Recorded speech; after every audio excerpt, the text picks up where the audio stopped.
Fourth year अब हम देख लेते हैं 11.10 का ए पार्ट। ये भी आपका इंपॉर्टेंट क्वेश्चन है, ठीक है, तो इसको भी आप अच्छे से समझ लें। इसमें आपको R12, R13 और R23 गिवन है, ठीक है, और आपने मल्टीपल कोरिलेशन फाइंड करना है, R12.3 फाइंड करना है, ठीक है। तो इसमें आपने 1 को एज इट इज़ रखना, 2 3 को कंबाइन करना है, ठीक है। तो R1.23 का आपको फार्मूला आपका ये गिवन होता है, आपको सारा डाटा गिवन है, जस्ट आपने पुटिंग करनी है तो आपका आंसर आ जाएगा। बी पार्ट में आपने मल्टीपल कोरिलेशन R2.13 फाइंड करना है, इसके अलावा आपने पार्शियल कोरिलेशन r2.1 फाइंड करना है, और आपको ये बी का डाटा दिया हुआ है, ठीक है। ये आपके बी क्या होते हैं, रिग्रेशन कोफिशिएंट्स होते हैं, ठीक है। तो आपने जाहिर बात है जो ये आपका ये कैपिटल आर मतलब ये मल्टीपल कोरिलेशन का ये फार्मूला है और पार्शियल कोरिलेशन का ये फार्मूला है, लेकिन सबसे पहले आपको ये आर्स चाहिए। तो इन आर को निकालने के लिए आप ये ज्योमेट्रिक रिग्रेशन कोफिशिएंट वाला फार्मूला यूज़ करेंगे। तो ये R12 का क्या फार्मूला होगा, ज़ाहिर बात है आपके R12 है तो आपके दोनों नेगेटिव है, तो आप नेगेटिव को बाय रखेंगे और अंदर आप क्या करेंगे, B12 और B21 को मल्टीप्लाई करेंगे, ठीक है। ये थर्ड ईयर में सारी चीज़ें आपने पढ़ी थी। और minus B12 minus 0.1 multiply B21 minus 0.4, तो आंसर क्या आ जाएगा, -0.20। इसी तरह आप R13 भी निकालेंगे और R23 भी निकालेंगे। R13 निकालेंगे तो B13 मल्टीप्लाई B31 और R23 निकालेंगे तो B23 मल्टीप्लाई B32, ठीक है। तो आप इनको सॉल्व करके देन आप क्या निकालेंगे, multiple correlation and partial correlation. तो वो सिंपल सा है, ये आप खुद कर लें इसको आगे कंप्लीट, या आपने खुद कंप्लीट करना है। मैंने आपको फार्मूला लिख दिया है और डाटा भी समझा दिया, और इसको आप सॉल्व करें। अब 11.12 देख लेते हैं। ये भी आपका इंपॉर्टेंट क्वेश्चन है, आई थिंक ये आपके पेपर में काफ़ी टाइम रिपीट होके भी आया हुआ है, ठीक है। इसको आपने अच्छे से समझना है। आपको इसमें x1 बार, x2 बार, x3 बार गिवन दिया हुआ है, आपको s1 s2 s3 भी गिवन दिया हुआ है, R12 R13 R23 गिवन दिया हुआ है, ठीक है। उसने आपको 3 वेरिएबल दिए हैं। फर्स्ट वेरिएबल को उसने कहा हुआ है स्पीड है क्रोप्स, सेकंड को उसने कहा हुआ है स्प्रिंग रेनफॉल्स, और थर्ड को उसने कहा है एक्यूमुलेटेड टेम्परेचर, ठीक है। अब वो कह रहा है find partial correlation and regression equation for hay crops on spring rainfall and accumulated temperature, कि आपने पार्शियल कोरिलेशन निकालना है और रिग्रेशन कोरिलेशन भी निकालना है। रिग्रेशन इक्वेशन भी फाइंड करना है for hay crops on spring rainfall and accumulated temperature, मतलब x1 on x2 and x3 आपने फाइंड करना है, ठीक है। तो इसमें आप पार्शियल कोरिलेशन आप R12.3 निकालेंगे, ठीक है, और इसमें आप जो आपने x1 on x1 and x3 आपने x1 on x2 and x3 से आपने इसको सॉल्व करना है, ठीक है। तो आप इसमें इस तरह की equation x1 hat is equal to a plus B1 x2 plus B2 x2 आपने फाइंड, लेकिन हमने आपको डाटा इस तरह का गिवन है तो हम दूसरा वाला इसका फार्मूला बताएंगे, तो ये आगे मैं आपको बताऊँगी। तो आपने R12.3 निकालना है, ठीक है। तो R12.3, क्योंकि आपको इसमें पार्शियल कोरिलेशन गिवन है, तो पार्शियल कोरिलेशन में आपको उसने कोई ख़ास स्पेसिफिक नहीं दिया हुआ कि आपने किस तरीके से करना है। आई थिंक इसमें आपने तीनों पार्शियल कोरिलेशन फाइंड करने हैं। R12.3 है तो इसमें आपने R12.3 है तो आपने इसमें R13.2 भी फाइंड करना है, ठीक है, और इसमें आपने R23.1 भी फाइंड करना है, ठीक है। इसमें आपने तीनों कोरिलेशंस फाइंड कर लें। जिससे आप R12.3 इसमें फाइंड करें, इसी तरह आप इसमें R13.2 भी फाइंड करेंगे और R23.1 भी फाइंड करेंगे, ठीक है। R12.3 का ये फार्मूला है, ठीक है, मैंने आपको बनाना सिखाया था पार्शियल कोरिलेशन का। आपको R की सारी वैल्यूज़ गिवन है, इसमें पीछे देख सकते हैं आपको R की सारी वैल्यूज़ गिवन है, इसमें पुट करें तो आपका आंसर आ जाएगा, ठीक है। तीनों आपके पार्शियल रिग्रेशन आ जाएंगे।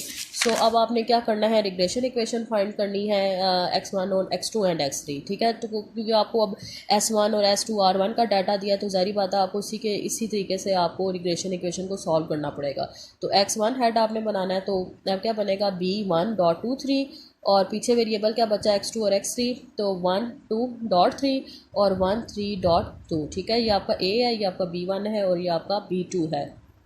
तो अब आप पहले B12.3 को सॉल्व करें, ये जिसका भी मैंने आपको फार्मूला बनाना सिखाया था S1 और R का जो ये फार्मूला बनता है, ठीक है। इसी तरह आप B13.2 का फार्मूला ये बनाएं, ठीक है। आपको सारा ये S1 S2 R1 R12 का डाटा आपको गिवन है, ठीक है। इसमें पुटिंग जस्ट आपने करनी है तो ये आपके आंसर्स आ जाएंगे। इसी तरह आपने B12.3 निकालना है, तो B12.3 क्योंकि आप x1 ऑन से कर रहे हैं तो इसीलिए x1 बार से हम क्या करेंगे, B1 x2 बार और B2 x3 बार को हम क्या कर देंगे, माइनस कर देंगे, ठीक है।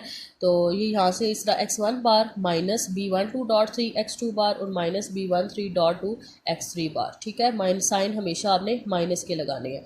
तो इनको आपको अभी से पुटिंग करें तो उसका भी आंसर आ जाएगा। देन आपके जो ये तीनों आंसर्स आए हैं उसको इस रिग्रेशन इक्वेशन में आप इसमें पुट कर दें। b1.23 आपका क्या है 9.22, b12.3 आपका क्या है 3.37 और b13.2 आपका क्या है 0.038। तो ये आपकी रिग्रेशन इक्वेशन आ गई। अब हम देख लेते हैं 11.3। ये भी आपका इंपॉर्टेंट क्वेश्चन है, ये भी आपके पेपर में काफ़ी टाइम रिपीट होकर आया हुआ है। तो इसमें आपको उसने x1 दिया हुआ है मार्क्स ऑफ 10, x2 आपको दिया हुआ है जनरल इंटेलिजेंस स्कोर और x3 दिया हुआ है आवर्स ऑफ स्टडी। और इसमें हमें रिग्रेशन इक्वेशन फाइंड करना है और आपने मार्क्स को एस्टिमेट करना है, ठीक है। मतलब आपने x1 मार्क्स को एस्टिमेट करना है, तो उसका क्या मतलब है कि आपने x1 on x2 and x3 करना है। और इसके अलावा आपने तीनों पार्शियल कोरिलेशन फाइंड्स करने हैं, ठीक है। और इसमें आपको इसने x1 बार x2 बार x3 बार का डाटा दिया हुआ है, s1 s2 s3 का डाटा दिया हुआ है और इसमें उसने आपको r1 r2 r12 r13 और r23 का डाटा दिया हुआ है। ये भी सिंपल इसकी तरह ही है जिस तरह अभी मैंने आपको 11.12 समझाया है। तो आप तीनों ये जो आपके पार्शियल रिग्रेशन कोफिशिएंट के कम्बिनेशंस बनते हैं, ठीक है। ये 3 कम्बिनेशंस बनते हैं, तीनों से आप इसको सॉल्व करें, ठीक है। आपको डाटा गिवन है, पुटिंग करें तो आपके पार्शियल रिग्रेशन कोफिशिएंट्स आ जाएंगे। इसी तरह आपने जो आपकी इक्वेशन बनेगी वो इसी तरह की इक्वेशन बनेगी जिस तरह भी मैंने आपको पीछे 11.12 में बनाई है। सेम इसी तरह इक्वेशन बनेगी, सेम यही टर्म्स निकलेंगी। b12.3 का फार्मूला बनाएंगे, पुटिंग करेंगे, b13.2 का ये फार्मूला है, इसमें भी पुटिंग करेंगे। आपको ये सारा s1 r1 s12 s2 r12 सारा डाटा आपको क्वेश्चन में गिवन है, ठीक है। इसी तरह फिर आप b12.3 निकालेंगे। b1.23 का क्या फार्मूला है x1 बार माइनस b12.3 x2 बार माइनस b13.2 x3 बार, ठीक है। इसको सॉल्व करेंगे, देन आपके जो तीनों आंसर्स आएंगे उसको रिग्रेशन इक्वेशन में आप पुट कर देंगे। तो आप रिग्रेशन इक्वेशन को आप क्या कर देंगे एस्टिमेट कर देंगे, ठीक है। तो बस आपके यहीं तक क्वेश्चंस थे, ठीक है। ये सारे मैंने आपको क्वेश्चन करवा दी। तो क्लास से सारे क्वेश्चन मैंने आपको सॉल्व करवा दिए हैं। तो अब आप इनकी अच्छे से प्रैक्टिस करें।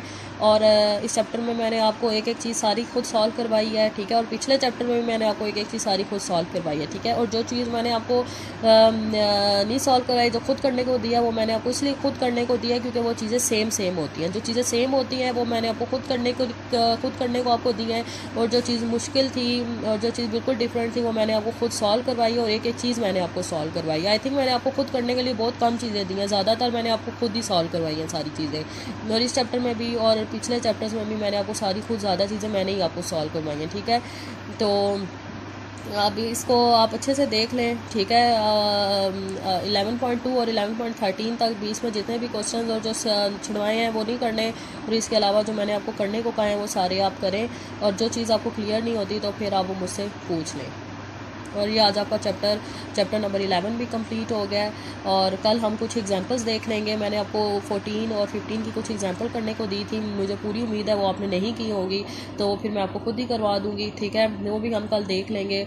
और फिर परसों हम स्टार्ट करेंगे चैप्टर नंबर 21, ठीक है। तो फिर वो भी इंशाल्लाह हमारा 4 दिनों में कंप्लीट हो जाएगा। तो फिर आपका सारा कोर्स भी BSc का कंप्लीट हो जाएगा। और आपको आज के लेक्चर में या पिछले लेक्चर में या पिछले चैप्टर में कोई चीज़ क्लियर नहीं होती तो फिर आप मुझसे पूछ लें। अल्लाह हाफिज़।